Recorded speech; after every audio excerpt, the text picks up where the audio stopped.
Good afternoon, ladies and gentlemen. Which country has the highest number of unique herbicide-resistant weeds? The USA, with us being second. I set out on this journey 3 years ago to answer what else as producers can we do to lower our reliance on herbicide for weed control. According to the 2016 report by the GRDC, the annual cost of weeds for grain producers was $146 of expenditure and losses a hectare, and a total estimated cost of $2.5 billion, predominantly on herbicides. Today I'll aim to highlight a few of these measures. First off, I'd like to thank my sponsor, the GRDC, as well as Nuffield Australia, for allowing me to complete this journey and facilitating the personal growth and knowledge I've obtained for the experience. Also, I owe a massive thank you to my wife, Cherie. It's been no mean feat holding down the fort. She was the one that sort of pushed me to do this, and since the initial push, we've doubled the kids. So it probably wasn't what she signed up for originally, but yeah, as you can see there's 4 kids, 5 and under. Brief background on myself, part of a family farming business in Victoria, 3.5 hours northwest of Melbourne. Predominantly grain growers, do a little bit of oaten hay, farm with my brother and my cousin John. So we've diversified and gone into the millower, so moisture retention is a heavy focus for us. Since starting this journey, control of weeds has been a big one for us. So we've adopted some seed mills. We do a little bit of windrow burning. That's against what Richie Quigley had to say yesterday, and of camera sprayers. So what did I find? There are no silver bullets in the pipeline, but there's some technologies and methods that can help. There are some rather interesting technologies, some of which I can tell you about, and some that I have an NDA on.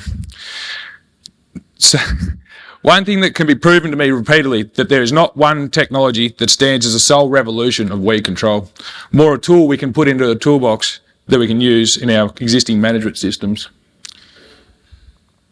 Sometimes the old-fashioned ways are also some of the most effective. In this picture here is 50 Guatemalans hand-weeding an organic bean field in northwest Iowa. The day we were here, it was 36 degrees. So it was less than, and I think it was about 80% humidity. So the Fair Farms, they brought 70 of these Guatemalans in a year to basically mop up after their inter-row tillage for their production. So and they had an excellent retention. They loved it. So another person I met on my way was Paul Davis at Virginia, a former weed scientist from Virginia Tech.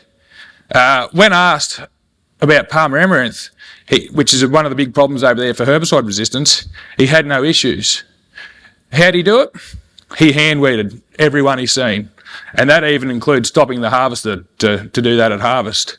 Something I'm sure, even personally myself, we find hard, whether it's operator or the thoughts of pulling up harvesters. From the least technologically advanced to the most, in Dayton, Ohio, I met with John and Patrick Jackson of Global Neighbour. There are some very forward-thinking individuals that are developing blue light technology to control weeds in crop with to control weeds. So that is done by being exposed to light. So they can either stimulate, stunt, or kill. And they can also control weed seeds with this unit here, which is going to operation, this harvest in America, via heat and light. So essentially they're heating up there and they'll expose the seeds to light there. So the benefit of this machine is it's only using 2 hydraulic hoses and a secondary alternator, so there's a 10 horsepower consumption. So that in itself is going to probably drive adoption in that for those that are a bit worried about capacity. This technology is still being developed, and not developed, it's still being tested in the university sense.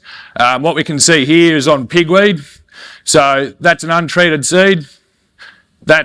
So it's germinated, but it's got that deformed radical, so it's non-viable, all the way through to a non-respirating seed. So it had a kill rate of 98%, 99%. So the technology so far is quite exciting. Another one that I talked to Fair Farms about was the laser weeder. Unfortunately, that picture is a file photo because they had a farm in Denver, Colorado. But so they're delving into this to try and lower their reliance on hand weeding. So it's quite expensive, quite slow. It is as you can see there, $1 million US, and it's only 2.5 hectares now. So they were doing this to be more so on the forefront of the technology and to see whether they can drive adoption. Their impression of it is that they can hook 3 together and do a 60-foot unit that's essentially autonomous, which is currently what they do in a bed form unit. The biggest limiting factor of this is it only has a 6-week window of operation in their system. So you can only have 35 centimetres tall of plant. So after that, that's it. So it's a rather capital intensive thing for a limited window. One of the more visually interesting things I come across on my journeys was near Montevideo in Minnesota. This is the weed zapper. Some of you might be familiar with it. I've got a bit of an amateur video here for it. So essentially it's a modern day wick wiper using electricity from a generator unit mounted on behind that is just working on a high differential.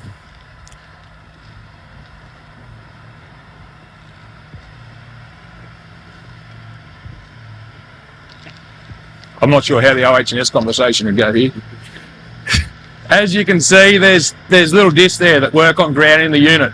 So it needs moist soil to ground, so that is a constraint, especially I suppose in our system. Late applications aren't always going to have moist soil. So, and I don't know about you, but that probably doesn't excite me on a 40-degree day, eliminating weeds in a fallow situation. So, one thing was, according to Tom Peterson from the NDSU, so North Dakota State University, it actually has a 98.6% kill rate of weed seeds when they're introduced to electricity. Something that's Australian done, the GRDC's put a lot of money into this. It's the weed chipper. Some of you might be familiar with it. It's not new technology. It was meant to be out, commercialised in 2020. Something I think is very, very adaptable to ours. So Michael Walsh and Andrew Gazomi worked alongside. As you can see here, there's the old style point we're probably familiar with, and there's the new one. The reason for the change in the points was in selective tillage, the time of the point in the ground left a reduced kill rate in the wings. So that's hence the change. My view in that is it's going to have a big factor in our fallow situations. So where do these technologies fit?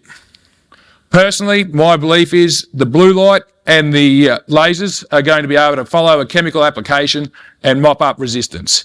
If they're scaled, we could probably move into an autonomous situation where we can run them in a pre-seeding or a fallow enterprise and mop up weeds that way. That there, as you might be wondering, is a weed erase, which is manufactured by Global Neighbour.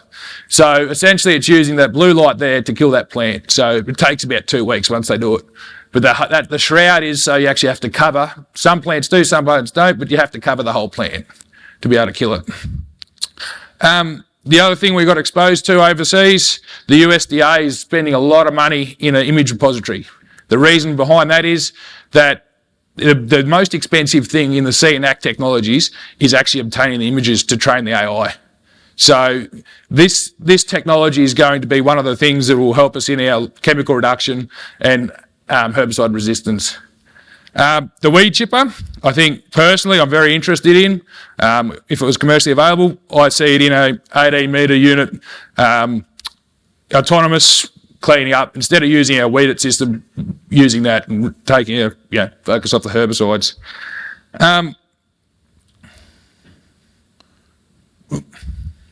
So there's no silver bullet.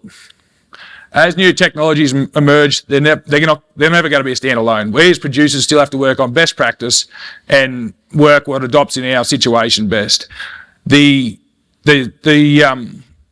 main thing that is sort of apparent to me as on my journeys was that every time I went somewhere, these new startups and things like that, they always wanted your input. So as producers, we have to have feedback. They need it for direction, they want it for reassurance, they want it for new ideas. And I think that's the biggest thing that'll give us in our dividends.